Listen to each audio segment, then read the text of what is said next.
In previous lessons, we looked at scores by Mozart and Tchaikovsky. Here we'll look at Mahler's orchestration. Orchestras in the late 19th and early 20th century became much bigger and more massive. Starting with Wagner and going up to the First World War, major orchestras commonly had woodwinds by 4, 6, or 8 horns, 3 trumpets and 3 trombones, and multiple percussion players.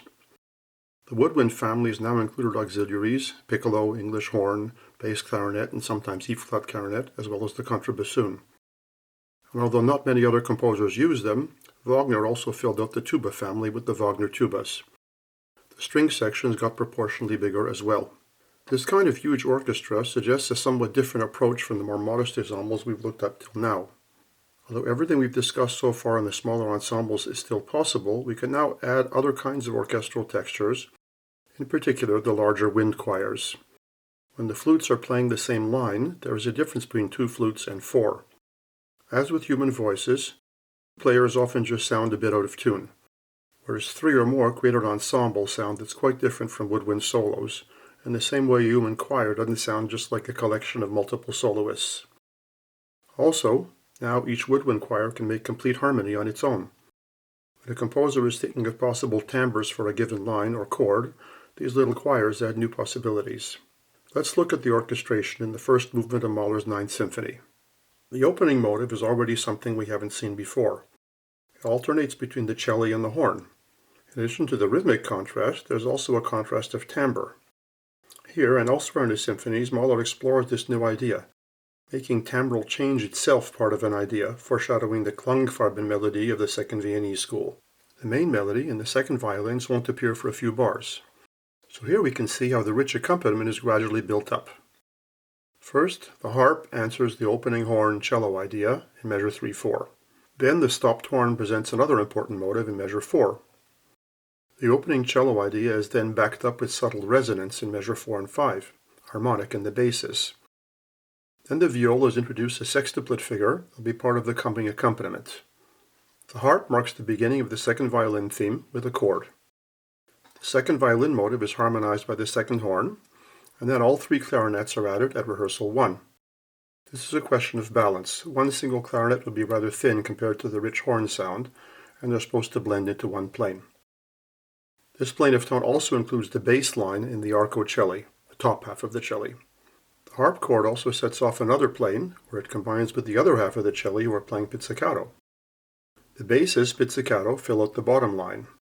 Finally, notice the lower half of the violas, which outline the same notes as the top half, but pizzicato. This is the kind of extremely rich accompaniment that becomes possible with a large ensemble.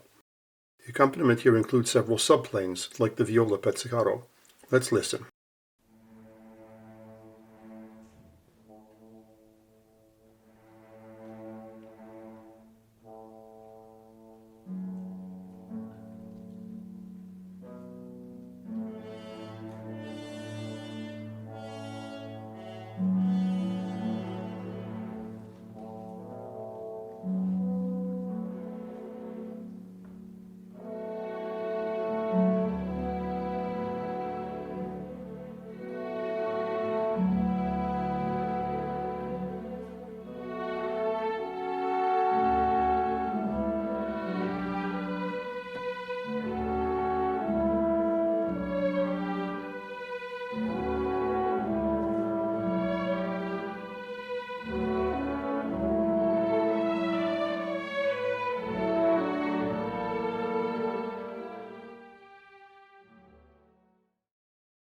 Now let's examine the same theme presented in a tutti.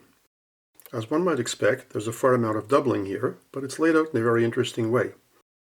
If we listen for the various planes of tone, here's what we observe. The main melody is in the first violins, but the second violins cross above them in the third and fourth bars. Notice how a little choir of piccolo, flutes, and E-flat clarinet double the leap in the first bar. After starting off with the first violins, the flutes switch to doubling the second violins in the third bar, where they cross over the firsts. But at the end of the fourth bar, the flutes go back to doubling the first violins. The oboes double the second violins in the bars where the flutes are playing with the firsts. The trumpet doubles the first violins momentarily, an octave lower when they present the important motive in the third and fourth bars on this page. The second plane is the tremolo accompaniment, played by half the violas and half the celli. It's doubled by 3 clarinets. Its outline is also doubled by the other half of the violas and celli, pizzicato. 2 horns staccato double the pizzicato line. In the last bar on this page, the violas that were playing pizzicato add a new counterpoint to the upper parts, doubled by another little woodwind choir of English horn and clarinets. 4. The activity in the double basses, which leads to the viola tremolos, is doubled at first by the bassoons, and then, starting at the third bar, by the contrabassoon. But this doubling isn't literal. The bassoons and the contrabassoon also sustain the root of the chord in the third, fifth, and fourth bars. 5. The trombones and tuba sustain harmony in the first 2 bars. But they don't hold their chord for the entire bar, just for 1.5 beats.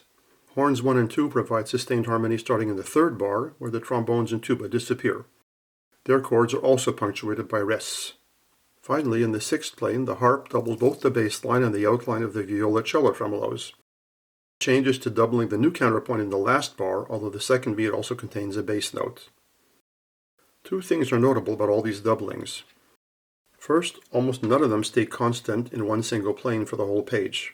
They shift around, underlining individual motives. This resembles the way a sensitive pianist would color different moments within a phrase by changing the voicing and the tone color.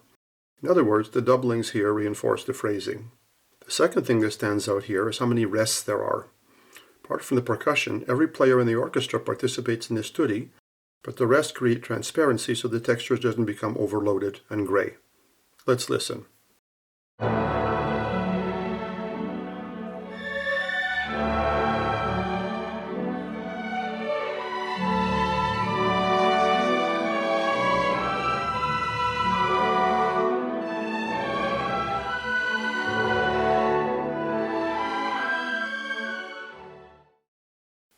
Now let's look at a different kind of orchestration later in the movement. Beginning with Wagner, composers begin to explore what we would refer to today as cinematic orchestration.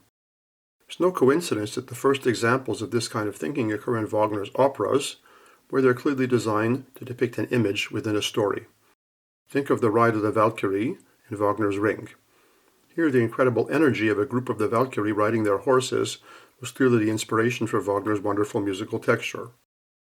Another example is the beginning of Rheingold, where the Rhine maidens are depicted in the water swirling about. These kinds of textures require large ensembles since they suggest crowds or larger-than-life natural phenomena like waves in the ocean. In Mahler's Ninth Symphony, even though the work is not explicitly programmatic, we can see an example of this kind of orchestration at rehearsal number 11. 4 bars before, the music has reached a climax in the high register, and now it cascades down into the lower depths of the orchestra at 11. What's unusual here is that the sound at rehearsal 11 is really more of a chaotic noise than a clear harmony. Although on paper it's a D7 chord, with all these low instruments in close position, plus the fast descending chromatic scale in the violas and celli, and the loud tremolo in the double basses and the timpani roll, the effect is really more like falling into a musical volcano. The actual harmony only becomes clearly audible a few bars later, when the 16th note scale, the trombones and the horns, and the bass tremolos all disappear.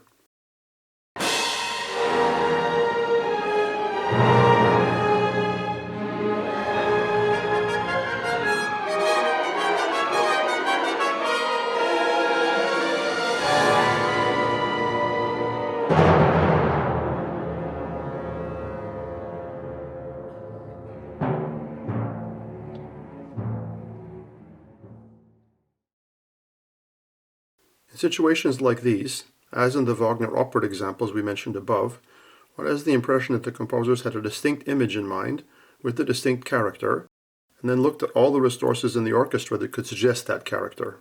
Since these orchestras are so large, they lend themselves to massive effects like these. This is a predecessor of cinematic thinking, where composers use everything they can think of to intensify the image and the emotion of a specific moment in a story. It's no coincidence that Wagner, Mahler, and Richard Strauss were all professional conductors. This kind of thinking requires vast experience with the huge palette of sounds that a large orchestra can produce. And even with lots of experience, we know that Mahler, for example, often revised the orchestration of his symphonies once they were in rehearsal. Note that this kind of massive orchestration is much more in evidence in the German tradition than the French one. One has only to compare Mahler's orchestration in the first years of the 20th century with Debussy's from the same period to realize their sound ideals were very different.